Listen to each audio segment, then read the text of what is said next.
What happens when a team stuck in the past faces the most modern offense in the NBA? The answer might be brutal, and it starts right now. The Knicks arrive riding high after eliminating the Pistons, but they're about to face a much more dangerous enemy. A Boston Celtics squad that punishes mistakes and turns hesitation into three-point bombs. And here's a warning. If you think this series will be close, you might be about to change your mind, because what's coming might not just be a win. It could be a public masterclass in modern basketball. Are the Knicks ready for this shootout? During the regular season, the Boston Celtics led the league in both three-point attempts and makes, nearly 48 shots per game, with 17 conversions, numbers that scare any defense. But here's the twist. Even with all that firepower, the team struggled from deep in the first round against the Orlando Magic, shooting just 26%. Sounds like a crack in the armor, right? Wrong. That was an exception, the result of a rare defensive matchup that the Knicks simply can't replicate. Thibodeau's style is well known. Protect the paint at all costs, leave the perimeter open, and hope the opponent misses. Only problem, Boston doesn't miss twice. Can Thibodeau stop 2025 with 2005 tactics? Thibs is a coach of strong convictions and about as flexible as a brick wall. His drop coverage defense, with bigs camped in the paint, worked in an NBA that no longer exists. The Celtics thrive on everything he tries to prevent: driving, collapsing defenses, and kicking out for open threes, the deadly drive and kick game that turns into a three-point avalanche. Karl-Anthony Towns and Mitchell Robinson will be mismatched targets in every pick and roll. And if Thibs tries to go small ball, Boston loves it. More space, more speed, more shots. The truth is, the Knicks are caught in a tactical trap. Every option favors the Celtics. And that's the brutal beauty of Joe Mazzulla's team. What if Boston finally starts hitting everything? We still haven't seen the Celtics catch fire in these playoffs. But what if it happens now? What if Jaylen Brown and Jason Tatum catch rhythm, and role players like Derek White and Al Horford start hitting the shots they usually make? The Knicks' defense, already shaky in one-on-one matchups, could collapse in minutes. This series smells like a blowout in disguise.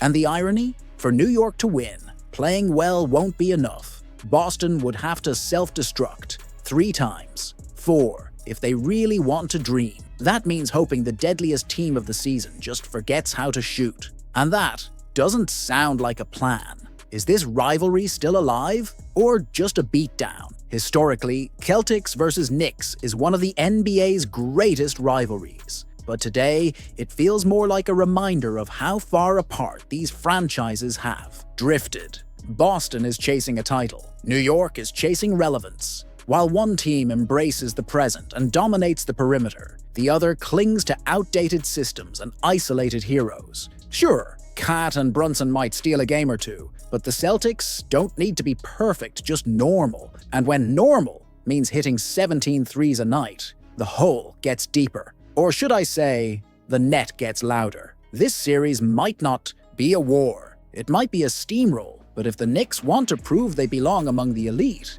this is their stage. Because on the other side isn't just a rival, it's a mirror of everything New York still isn't. And if Boston really flips the destruction switch, we might be witnessing more than a win. We might see a ruthless, tactical, modern basketball lesson. Now I want to know, what's the one real shot the Knicks have at winning this series? Drop your thoughts in the comments. And if you think Boston's already in the Eastern Finals, hold that thought. Are you ready to see the Boston Celtics move on from Jrue Holiday? Because that might be exactly what's about to happen. And not for basketball reasons, but for financial survival. In the middle of a wild playoff run, and with a championship roster, the front office is already looking ahead.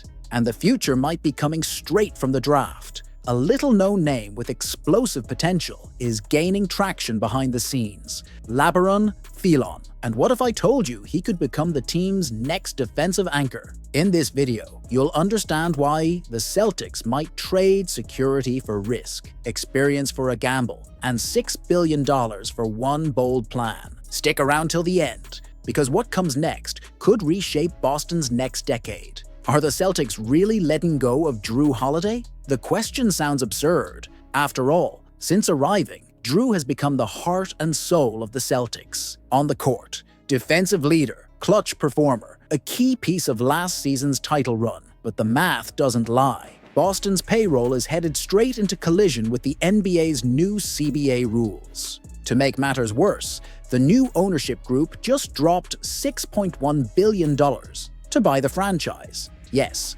billion. With that kind of investment on the books, the front office has to be surgical. At 34 and on a hefty contract, Holiday has become a prime target in the team's financial reshuffling. According to insiders, his name is already being discussed internally. But if he's out, who holds down the perimeter? Who is Labaron Philon? And why now? You've probably never heard of Labaron Philon, but Sam Vecenie of The Athletic believes the Celtics will grab this Alabama point guard in the first round of the draft. And there's good reason. Philon is a tactical Swiss Army knife. He can play on and off the ball, reads defenses like a veteran, and most importantly, defends with the kind of intensity that's non-negotiable in Mazzulla's system. At 6'3", with elite reaction speed and a maturity well beyond his years, he eerily resembles a young Jrue Holiday. And here's the key. Boston won't have the cap space to find a replacement on the open market. The draft is the only path forward,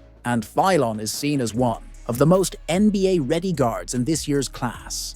Is Boston really going all in on a rookie? Yes, and it's not as crazy as it sounds. The Celtics have become masters of developing young players under pressure. Look at Derek White, Peyton Pritchard, even Sam Hauser. The system is in place. The roster is veteran-heavy, and Philon would have time to develop without being asked to save the team on day one.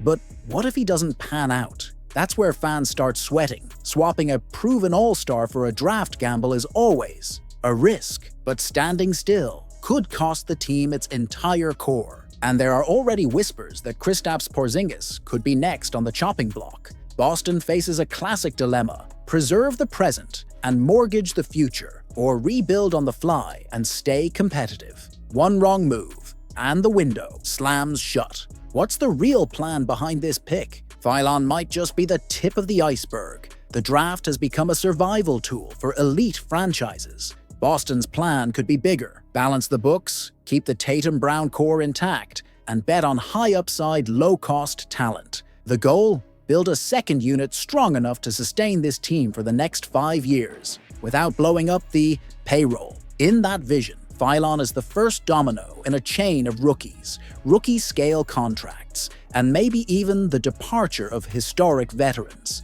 It's the playbook the Warriors failed to execute in time. Boston wants to avoid the same mistake. But the question is, will fans accept this kind of transition in the middle of a championship window? If the Celtics really follow through on this plan, they might be planting the seed of Jrue's successor, or making the biggest mistake of the Tatum era. So what do you think? Is it worth the risk? What would you do if you were in the front office? Trade the veteran and bet on raw talent? Or hold on to the present and hope the future works itself out? Drop your take in the comments, and get ready, because in the next video we'll dive into the potential exit of Kristaps Porzingis. And that might be even more controversial. Hit subscribe, turn on notifications, and stay locked in. This offseason might set Boston on fire.